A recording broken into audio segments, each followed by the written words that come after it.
দর্শক, কদিন আগে একটা ভিডিওতে বলেছিলাম যে প্রফেসর ইউনূস সরকার চলে যাওয়ার পরে নতুন সরকার বিএনপি সরকার আসার সাথে সাথে আওয়ামী লীগের অতি উৎসাহী কিছু নেতাকর্মী মনে করেছে যে তাদের ফেরাটা কনফার্ম হয়ে গেছে এবং তারা ফিরবে, যা ইচ্ছা তাই করবে, অফিসে যাবে, অফিস উদ্বোধন করবে, বিএনপি কিছু বলবে না, কোনো কিছু হবে না, এই ভাবনাটা তাদের মধ্যে কাজ করছে। অনেকের সঙ্গে এই কথা বলে মনে হয়েছে তাদের মধ্যে এক ধরনের ফুর্তি কাজ করছে, আবার অনেকে যারা সচেতন তারা মনে করছে যে এই অতি উৎসাহ দেখানোটা হিতে বিপরীত হতে পারে, তাদের জন্য বুমেরাং হতে পারে। সেরকম বুমেরাং ঘটনা অনেকটাই ঘটতে আমরা দেখেছি। এবার দেখলাম মাগুরাতে একটা ঘটনা, যে মাগুরা বেশ আলোচিত হয়েছে 2024-এর নির্বাচনে সাকিব আল হাসানকে মনোনয়ন দেওয়ার কারণে। সাকিব আল হাসানকে মনোনয়ন দিতে আওয়ামী লীগ ডাকসাইটে নেতাকে সরিয়ে দিয়ে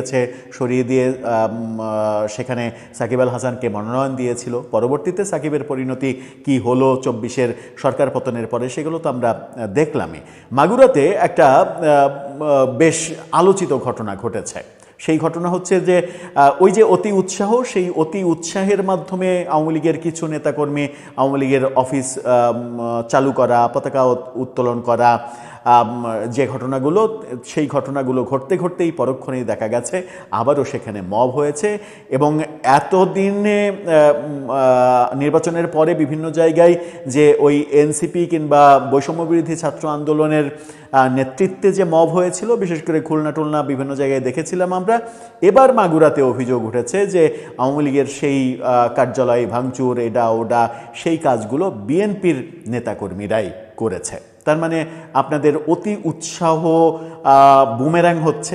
আপনারা যে অতি উৎসাহী হয়ে পড়ছেন, মনে করছেন যে বিএনপি ক্ষমতায় এসেছে মানে আমাদের প্রত্যাবর্তনটা খুব সহজ হবে, ব্যাপারটা সেটা নয়।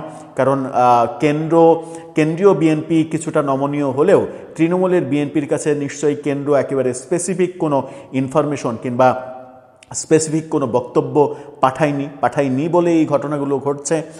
কিন্তু এই ঘটনাগুলো কি আপনাদের বোকামির জন্য ঘটছে না?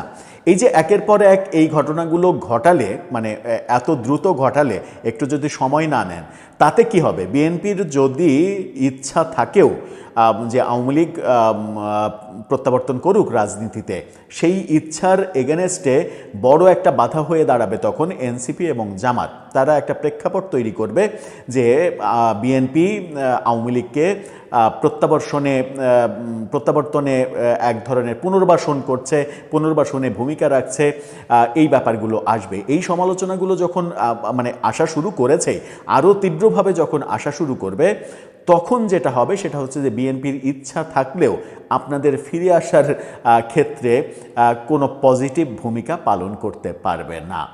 চলুন একটু মাগুরাতে যাই। মাগুরাতে কি ঘটলো, কেন ঘটলো, তারপরে আবার মানে পুলিশের ভূমিকা কি, সেগুলো একটু জেনে দেখি। তাতে করে আপনাদের যদি কিছুটা বোধোদয় হয় তাহলে হয়তো হতেও পারে। অবশ্য হওয়া না হওয়া সেটা আপনাদের ব্যক্তিগত ভাবনা। আমরা আলোচনা করে বোঝার চেষ্টা করি মাগুরাতে কি ঘটনা ঘটলো, সেটাই ঘটার কথা ছিল কি না। থাকবেন পলিটিক্স টিভির নিয়মিত আয়োজন। বলছিলাম মাগুরাতে অতি উৎসাহী আওয়ামী লীগ নেতা কর্মীরা সেখানে অফিসে পতাকা উত্তোলন করলেন, বঙ্গবন্ধুর ছবি টাঙালেন, এটা করলেন ওটা করলেন, অনেক কিছু করেছেন। কিন্তু তারপরে যেটা হলো সেটা তাদের জন্য খুব একটা সুখকর নয়। এখানে বিডি নিউজ 24-এর শিরোনামটা দেখে নিন। মাগুরায় আওয়ামী লীগ কার্যালয় উদ্বোধনের পর ভাঙচুর, অগ্নিসংযোগ। মানে আপনি ওই কাজটুকু করলেন কয়েক মিনিটের জন্য, তারপরে যেটা হলো সেটা হচ্ছে যে অফিসে আবার ভাঙচুর হলো, আবার আগুন দেয়া হলো। সেখানে বলা হচ্ছে যে মাগুরায় আওয়ামী লীগের কার্যালয় উদ্বোধনের পরপর তা ভাঙচুর করে আগুন দেওয়ার অভিযোগ উঠেছে বিএনপির নেতাকর্মীদের বিরুদ্ধে। এবার কিন্তু ভূমিকায় বিএনপি, অন্য কেউ না, ওই এনসিপি কিংবা বৈষম্যবিরোধী ছাত্র আন্দোলন ওই ব্যানার না, সরাসরি বিএনপির বিরুদ্ধে অভিযোগ। গত বিকেলে শহরের জামরুল তলায়ের কার্যালয়টি উদ্বোধনের পর এই ঘটনা ঘটে। এদিন আওয়ামী লীগের 3 নেতাকর্মীকে আটক করার কথাও জানিয়েছে মাগুরার অতিরিক্ত পুলিশ সুপার মিরাজুল ইসলাম। 3 জন গ্রেপ্তারও হয়েছে। পুলিশ জানায় বিকাল 5টার দিকে জেলা আওয়ামী লীগের সহসভাপতি এনামুল হক হীরক জেলা মহিলা আওয়ামী লীগের সাংগঠনিক সম্পাদক সোনিয়া খাতুন সহ বেশ কয়েকজন নেতাকর্মী কার্যালয়ের নিচে জড়ো হন। এ সময় তারা দলীয় ও জাতীয় পতাকা উত্তোলনের মাধ্যমে দলের কার্যক্রম শুরুর ঘোষণা দেন। এই ঘটনার পরপর বিএনপি ও অঙ্গ সংগঠনের নেতাকর্মীরা আওয়ামী লীগের দলীয় পতাকা পুড়িয়ে দেয়। দলীয় পতাকা পুড়িয়ে দেওয়া হয়েছে। পতাকা পোড়ানো কিন্তু একটা বড় ঘটনা, সেটা করা হয়েছে। এছাড়া ভবনটির 3 তলায় অবস্থিত আওয়ামী লীগের কার্যালয় ভাঙচুর এবং অগ্নিসংযোগ আগুন জ্বালিয়ে দেওয়া হয়। এতে কার্যালয়ের ভেতরে থাকা বেশ কিছু আসবাবপত্র পুড়ে ছাই হয়ে গেছে। মাগুরা জেলা বিএনপির আহ্বায়ক আলী আহমেদ বলেছেন, বিভিন্ন সামাজিক যোগাযোগ মাধ্যমে ঘটনাটি জানতে পেরেছি, তবে কে বা কারা আওয়ামী লীগের অফিস ভাঙচুর ও অগ্নিসংযোগ করেছে তা আমার জানা নেই। খুবই স্বাভাবিক, দায় স্বীকার তো করবেনই না, দায় স্বীকার করলে তো ঝামেলা। অতিরিক্ত পুলিশ সুপার মিরাজুল ইসলাম বলেছেন, আওয়ামী লীগের কার্যালয়ের নিচে জাতীয় পতাকা ও দলীয় পতাকা উত্তোলনের মধ্য দিয়ে কার্যক্রম শুরুর ঘোষণা দেয় কিছু নেতাকর্মী। তাদের মধ্যে এনামুল হক হিরক, যিনি সহসভাপতি, সোনিয়া খাতুন মহিলা আওয়ামী লীগের নেত্রী এবং কর্মী ওসমান গনিকে আটক করা হয়েছে। 2 নেতাকে এবং 1 কর্মীকে গ্রেপ্তার করা হয়েছে। বর্তমানে ওই এলাকার পরিস্থিতি স্বাভাবিক আছে, পুলিশের এই বক্তব্য। এখন এই যে ভাঙচুর পর্যন্ত, অগ্নিসংযোগ পর্যন্ত হয়তো মোটামুটি একটা পর্যায় ছিল, অ্যারেস্ট, তার মানে আপনারা এই কাজটা করতে গিয়ে অ্যারেস্ট হলেন, 3 জন অ্যারেস্ট হলেন এবং অ্যারেস্ট নিশ্চয়ই স্থানীয় যারা প্রভাবশালী এবং বর্তমানে যারা ক্ষমতায় আছে বলে আপনারা মনে করছেন যে আপনাদের ফিরে আসাটা অনেক বেশি সহজ হয়ে গেছে, তাদের অভিযোগেই আপনাদের অ্যারেস্ট করা হয়েছে এবং অ্যারেস্ট করানো হয়েছে, নিশ্চিত করেই অ্যারেস্ট করানো হয়েছে। কিন্তু এটা বিএনপির কেন্দ্রীয় সিদ্ধান্ত না, কেন্দ্রীয় অবস্থান না। বিএনপির কেন্দ্রীয় অবস্থান নমনীয়, কিন্তু আপনাদের এই অতি উৎসাহ তৃণমূলকে বোধহয় অনেক বেশি প্রভাবিত করছে। কারণ এই ধরনের ঘটনা একের পর এক ঘটালে সেটা বিএনপির তৃণমূলের রাজনীতির, মানে তৃণমূলে তো আর একেবারে কেন্দ্রের কমান্ড যে 100% ফলো করা হয় তা তো হয় না।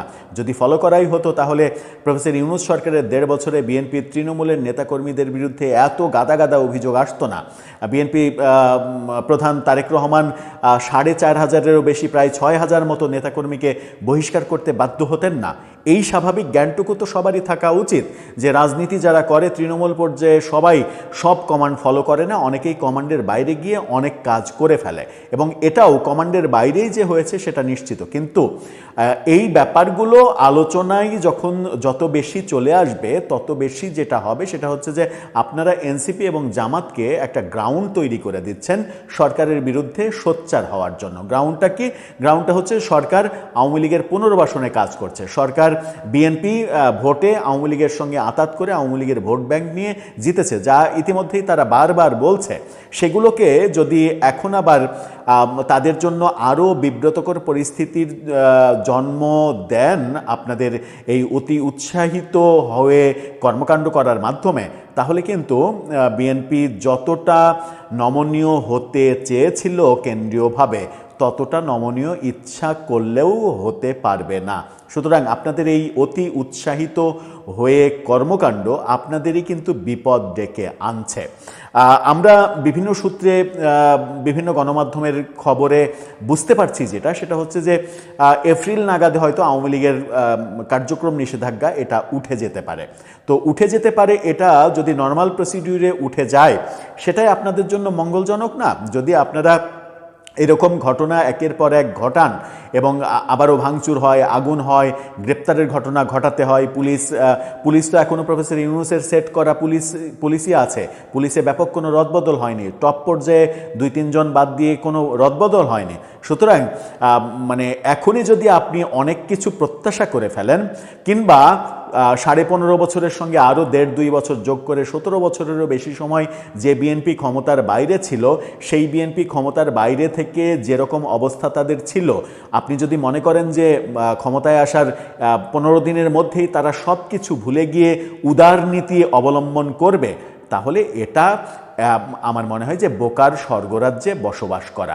এই বোকার স্বর্গরাজ্যে বসবাস না করে মানে রাজনীতি তো একটা কৌশলের খেলা, আপনাদের কৌশলী হওয়া উচিত, আরও ভাবনা চিন্তা করে এই কাজগুলো করা উচিত, যেন এভাবে গণমাধ্যমে ফলাও করে যখন বিডি নিউজের মতো বড় বার্তা সংস্থা এই খবরগুলো করে ছবি সহ, তখন কিন্তু এই ব্যাপারটা সারা দেশে ছড়িয়ে পড়ে, সারা দেশে যখন ছড়িয়ে পড়ে তখন এই উদাহরণগুলো অন্য আরেক জায়গায় ঘটলে তখন ওখানকার বিএনপির নেতাকর্মী, তৃণমূলের লোকজন ভাববে যে মাগুরাতে করতে দেয়নি, আমি এখানে করতে দেবো কেন, আমি এখানে করতে দিলে তো আমার মান সম্মান চলে যাবে, কিংবা মানে এক জায়গায় করতে দিলে আমার তো উপজেলায়, মানে ইউনিয়নে করতে দিলে আমার তো উপজেলায় মান সম্মান চলে যাবে, উপজেলায় করতে দিলে আমার তো জেলায় মান সম্মান চলে যাবে।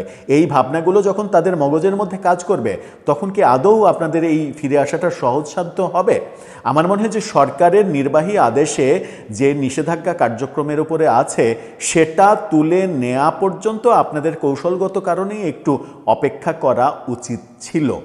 তাতে করে সিদ্ধান্তটা নিতে সরকারের বোধহয় একটু সুবিধা হতো।